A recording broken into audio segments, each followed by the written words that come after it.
Hello, everybody. My name is Mary Genta. I am the MOACAC volunteer for tonight's session. We are here with Austin from Peru State College. Just a few things to make note before I give him the session is that one, your microphone and your camera will be turned off. You can only ask questions through the Q&A, so please write in the Q&A. And he will be able to read those and answer those for you. To sign up for more sessions, you go to www.moacac.org. And if there's anything that you missed or couldn't remember what was said in tonight, there will be a recording available on the MOACAC website, probably starting tomorrow. So from there, Austin, it is all yours. All right, well, thank you for those that are joining us this evening. My name is Austin, and I specifically work with all out-of-state students. And so we are a college in southeast Nebraska. So I work with all of Missouri students and Iowa and Kansas, because we kind of serve this 100-mile radius. That definitely includes the Northwest Missouri corridor. And so we do get a lot of students in the Kansas City, St. Joe area from Missouri. But I'll go ahead and get started here, and I'll start by sharing my screen. Let's see here. There it is. So one thing I wanted to start out with was just the bare bones of the admission policies for Peru State College. We are a small southeastern Nebraska college, and we are an open enrollment institution. So for those of you that may not know, open enrollment means we do not have a minimum ACT requirement or a minimum high school GPA requirement. So to be admitted, you just need to be able to apply for your seniors. Our application generally opens August 1st every year. And then from there, we just need your high school transcript from your high school counselor. And that could be sent in an email form or by mail. And for the first time ever, that's kind of why I'm starting out with the admission requirements first, is for the first time ever, we are completely test optional.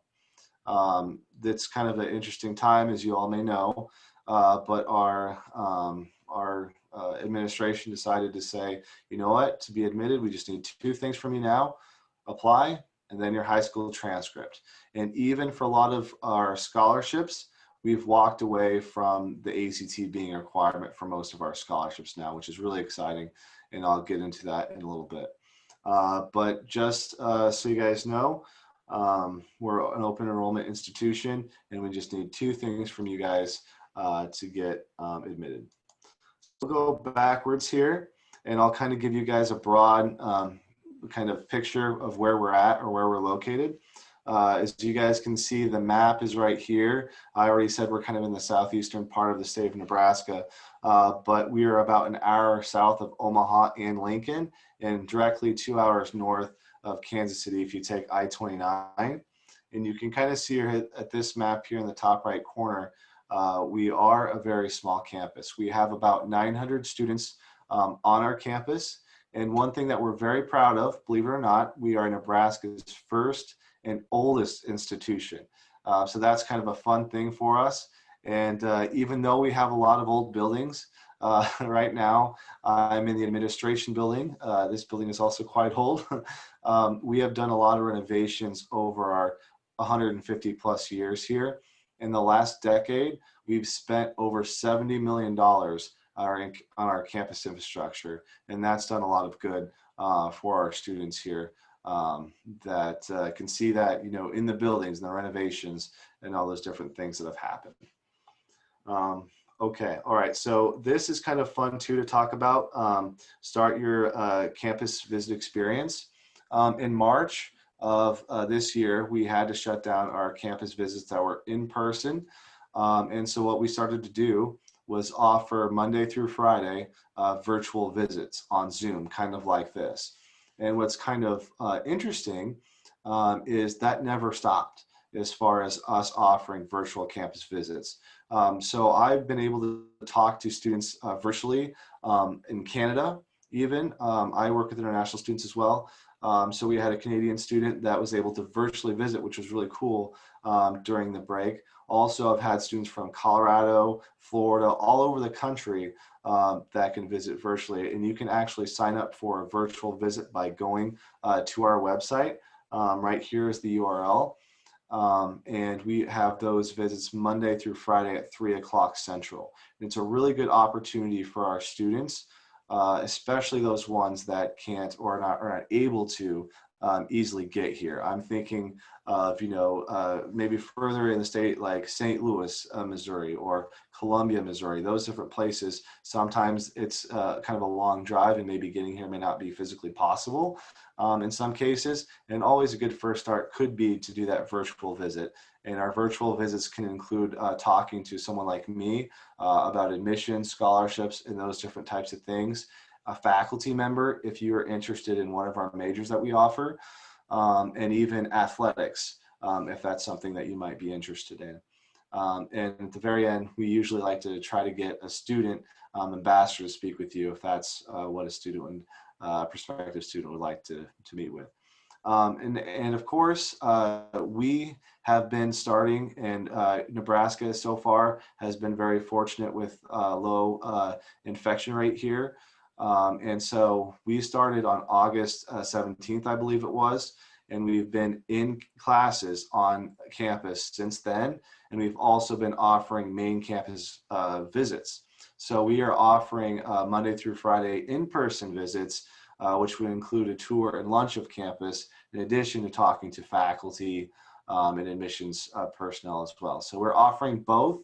But during this time, I want to make sure that you guys know that the virtual option to visit is available for students. All right, so this is kind of a fun conversation to have. When I travel out of state, there's two things that shock students.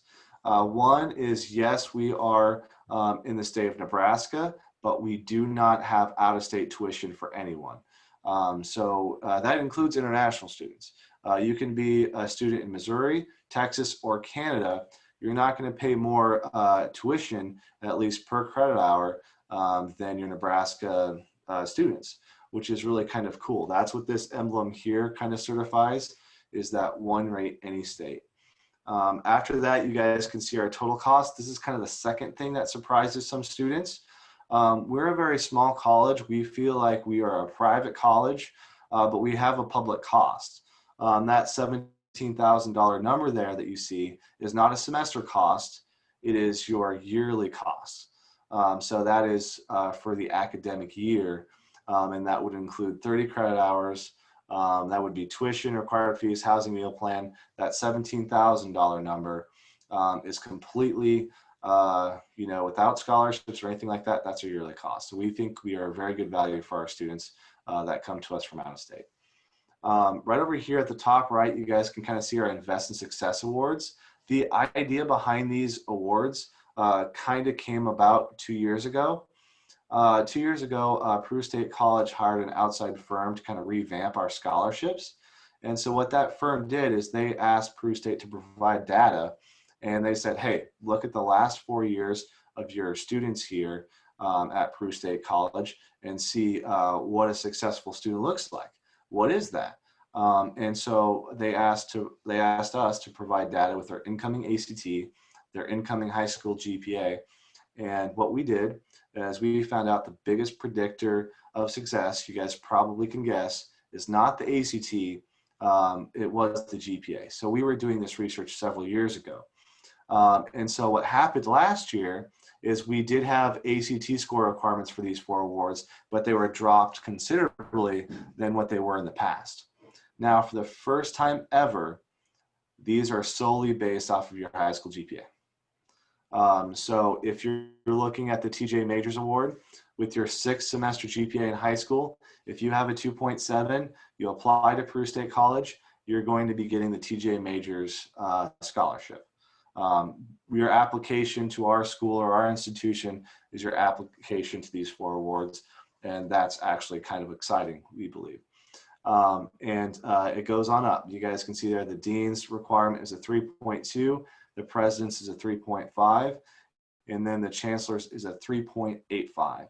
And so those requirements are basically your 6th semester GPA. You get them, and you automatically earn the scholarship that you might qualify for. Now, Friday was kind of an interesting day for our office just a couple days ago because we are part of the Nebraska State College system. It's a public system in the state of Nebraska, and we're part of 3 sister schools, and there are some things that we all have and we share together. One of those scholarships that we share is called the Board of Trustees Scholarship, and that is specifically just for Nebraska residents. And the requirement used to be you would have to get a 25 on your ACT and write a personal statement.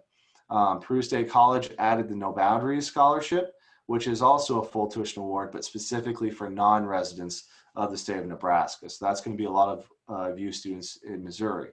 Now, Friday, like I said, things have changed. The Nebraska State College system just came out with a statement saying the ACT will no longer be a requirement for that scholarship. You guys may be asking yourselves, well, now for that full tuition for your scholarship, what is the requirement for that? Right now, we're working on it. But what I can tell you is if you are having an ACT score around 25, and if you're having a really high GPA, you can always reach out to me. Just go on our website and look for admissions coordinators. Hopefully by the time you're watching this video, we'll have those requirements nailed down for those awards. Do keep in mind, these are both tuition remissions when it comes to the Invest in Success Awards and the No Boundaries. So a student wouldn't be able to double up on the Success Awards and the No Boundaries. You would get which one's highest, whatever's highest. The last thing I kind of want to point out is we do offer athletic scholarships and music scholarships for our students. Those would specifically be going through either our music program or obviously our athletic program. Now we're going to have a lot of students that visit virtually or in person that express an interest in either music or athletics. If you do that on your visit form, and if you select that you would like to meet with a professor or coach in one of those areas, we'll be able to match you up with a coach or a professor, whatever it might be that your interest is in, and you can talk about scholarships with them or what opportunities they may have that are available to you. But do keep in mind, athletic scholarships can totally be combined with those Invest in Success Awards or the No Boundaries. Now, one last thing that I would like to mention is Peru State College is now offering what is known as career scholarships. So if you're thinking about majoring in these 3 different areas, criminal justice, education, or business, make sure to reach out to me because we do have some extra scholarships that the state of Nebraska is offering students in those 3 areas. All right, so now I'm going to skip all the way to the beginning, and I'm going to talk about kind of just an overview of campus, some kind of the specific facts. I already kind of discussed we have about 900 students on campus and where we are, but there's one thing on this page that students are really drawn towards, and of course you can see the no classes on Fridays kind of big there on page 1 there. So yes, we do have classes that run Monday, Wednesday, Tuesday, Thursday, and then we drop off the Friday classes. And so we usually have classes about an hour and 15 every day instead of having that Monday, Wednesday, Friday schedule at 50 minutes. We just drop off that Friday. Now we have had a few labs on Fridays this semester, mostly for spacing and social distancing purposes. But traditionally here, you're not going to have that Friday class. And that 3-day weekend or that 3-day break has been really awesome for a lot of our student athletes that may be traveling to maybe a football game, volleyball game, or maybe the softball players are having a doubleheader on a Friday. That really helps those students. Also, we're a very proud school that teaches educators. And I know a lot of different students here that I work with that would take a practicum or just use that Friday to student teach. It's already kind of built into your schedule. So that's always kind of a cool thing that students take advantage of. Other than that, you guys can see here the average class size. Last year, they crunched the numbers. It was about a 19. And one thing that I can't talk more, I can't even, this is just a wonderful thing here, is we have free tutoring for all of our students. So I know for myself, science was a difficult subject. You don't have to play the game of saying, oh, I need to pay a tutor so much, per hour. So that way it's better than, retaking a class or paying for that class. You don't have to play that game. We have tutoring and free tutoring built in here at Peru State. And also, if you're excelling in a class and you get an A or B in a class, you guys can actually be a tutor, and we pay our tutors here. And just a small thing here, sometimes I get this question, am I allowed to bring a vehicle on campus as a freshman? You definitely are. And we have free parking on campus. You don't have to bring a car or a vehicle. That's not a problem. But if you do choose to do so, parking won't cost any extra. Now to talk a little bit more about the academics. We do have 3 different schools. We have the School of Arts and Sciences, and the School of Professional Studies, and then the School of Education. Each one of those 3 schools is headed by a dean that's in charge of the curriculum, and also the hiring of professors, accreditation, a lot of different things. And as you guys can see here, I'll start with the School of Arts and Sciences. The School of Arts and Sciences is by far our most broad school. It includes things like music, mathematics, art, history, all those different things, natural sciences like biology, English. And the School of Professional Studies has 3 main areas. It has business, criminal justice, and psychology. And then last but not least, we're well known for our School of Education. We are Nebraska's oldest institution. As such, we are the first school of higher ed to teach teachers in the state of Nebraska. And education, we have a lot of different endorsements for you that you guys can be a part of. And you guys can kind of see all those different endorsements that we have. Now over here, kind of on this right hand side, you guys can see some of the pre-professional programs that we have. And we also do offer quite a few minors as well for our students. And 2 graduate degrees that are completely online. All right, so I'm going to skip through some of this here to go to residence life and student organizations. First, I'll start with residence life. Sometimes I know students are worried possibly about maybe the facilities that they may be living in. Is there freshman only facilities? Well, for our campus, you don't have to worry about a whole lot. Our men's residence hall, and you can kind of see the picture right here, is known as Dalzell Hall. It's just about 100 feet behind me. It's this grand, old, beautiful building that in World War II, the Navy actually used as kind of a training facility. But what's cool is in 2017, they completely renovated the whole building. I remember moving my brother into Dalzell Hall back in 2009. There was no air conditioning, no elevator, but now it's been completely renovated and it's beautiful on the inside.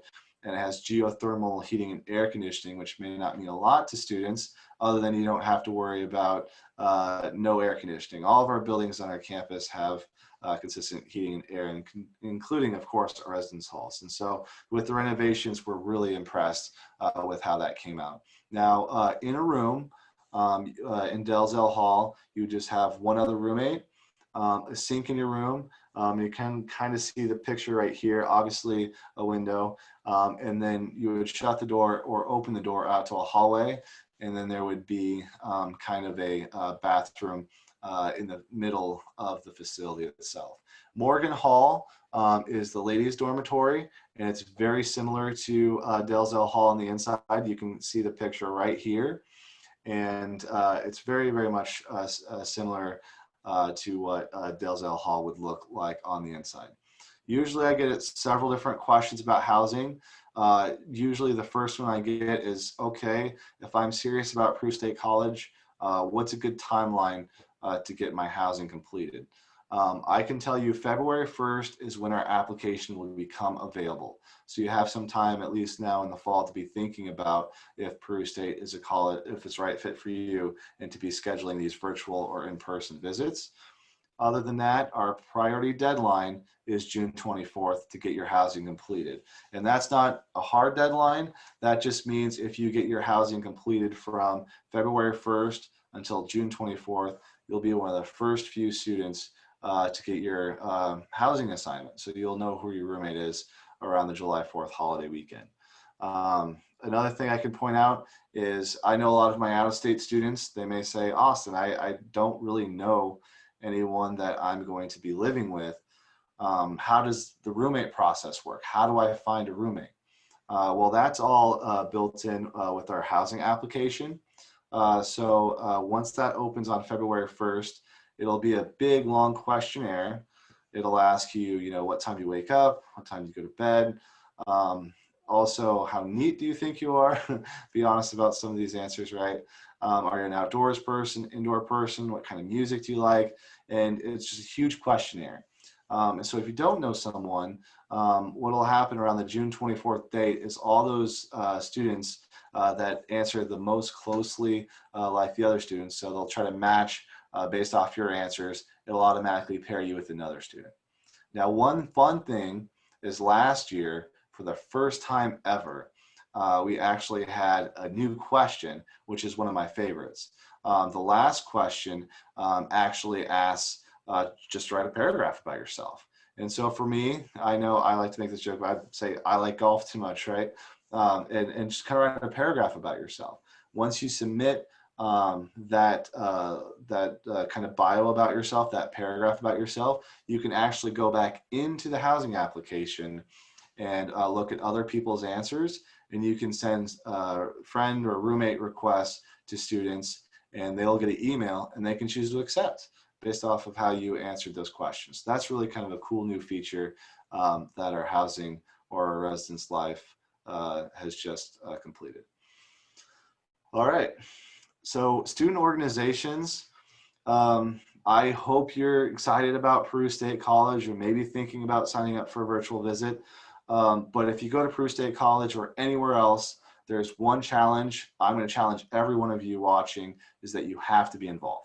Okay, there's no reason to go to class, go to your dorm and go to class and go to your dorm and not branch out. College is a time to try new things, and I'm going to challenge every student to be involved in something. And Peru State College really makes it easy. We have an app for that.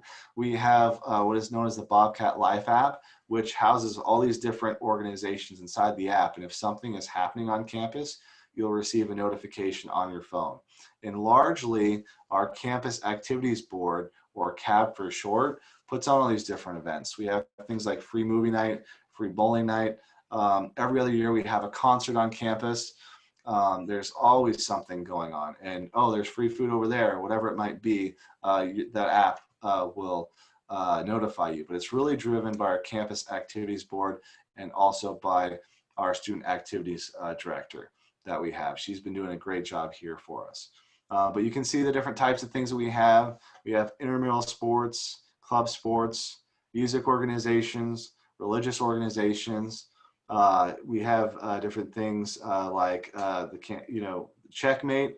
Checkmate is kind of close to my heart because we had a student, his name is Panache, and I think this is a good example of just kind of creating a club. So if you see a club here, it's because a student was interested in the club and they found a few friends and they found a staff or faculty advisor, and then they created the club. Panache for the chess club, Checkmate, he had a few students that also were interested in chess. And so last year, they actually created it, and Student Senate approved it. So it was the first time the chess club ever met, and I was able to kind of be their advisor for a little bit. They found out that I used to be an okay chess player, and so we had a lot of fun. But that was just an example of a student creating a club, which was really fun. And of course, intramural sports, that's super popular. The sand volleyball in the spring, it's really, really, really, really fun. And of course, who can forget about Mario Kart? We used to have a club called Gamers Anonymous that put on a tournament of Mario Kart. And so I think that's kind of how that came to be. And that also becomes pretty competitive. Now, club sports and intramurals are different. So intramural sports are Peru State College students playing against other Peru State College students, whereas club sports are Peru State College students going and traveling against other schools. But it's not sanctioned as far as like NAIA in the league that we compete, but it is going against other schools. And I think that leads us into a nice transition to, okay, so what athletics do you have that are sanctioned? So we have several different sports here, and I can go ahead and go through the whole list if you would like. You can see we have football, basketball, baseball. We're really excited about men's and women's bowling. This is the first year that we're offering that. And also men's cross country is back on campus after a little bit of a hiatus. So that's back and new again this year. And then also competitive dance is a new sport that we've also added this year. But if you guys can see here, there are several different sports with an asterisk by the name. We have basketball, baseball, basketball here for the women's, softball and volleyball. Those asterisks basically would show or notate that we do also offer those as junior varsity sports. So we may have some of those students that are like, you know what, I played volleyball in my high school career. I don't know if I really want to do that as far as a varsity level. Or you may say, hey, I did that in high school. I just want to have fun. There's a lot of different spots on these junior varsity teams. And in some cases, that could transition to a varsity spot on one of our programs. Vivian there is on page 7. She is a student golfer here, and I love golf. And so she's also one of our student ambassadors that gives tours here. But you can kind of read her testimonial if you guys have the time to do that. Otherwise, we're really proud of our athletic program facilities. This Oak Bowl is beautiful. My father graduated from Peru State, so I've been going to football games for a while. And I can tell you before the 2014 renovations, the football field was kind of like a mud pit. And it was just really fun to watch because at one point in some of the games I remember watching, it was tough to see who the Peru State player was and the visitor was because they're all, dirty with mud. But after the renovations happened in 2014, yeah, it's a really beautiful facility, and we're very proud of it here. Also, our Alveolar Activity Center, or AWAC, is kind of our gymnasium area where they host basketball, volleyball, and those different types of things. That facility even went through renovation somewhat recently in 2008. Other than that, I think I'm done with my presentation. What I'll do is I'll stop sharing my screen, but I'll stay on here a little bit. If you guys have any questions, I'll start to answer those for you guys.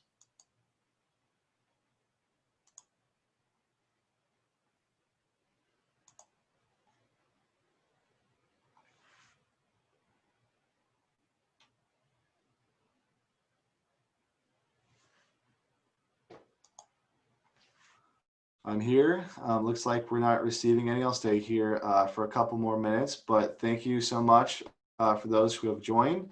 And for those students that are joining after the fact, if you guys would like to contact me about Peru State, you can go ahead and go to the Peru State College's website and look at admissions and talk to a counselor. My name is Austin, and we're here to help.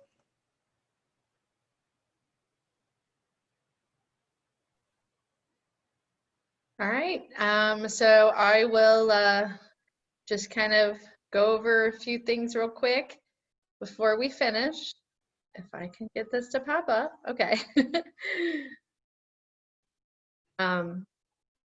So yeah, Austin, thank you so much. So I took some great notes. I'm excited to share with my students. Just want to tell all of our participants that there's going to be a quick survey. It's just a 4-question survey after you guys sign off. If you would please answer those. And then also, if you want more sessions, sign up at www.moacac.org.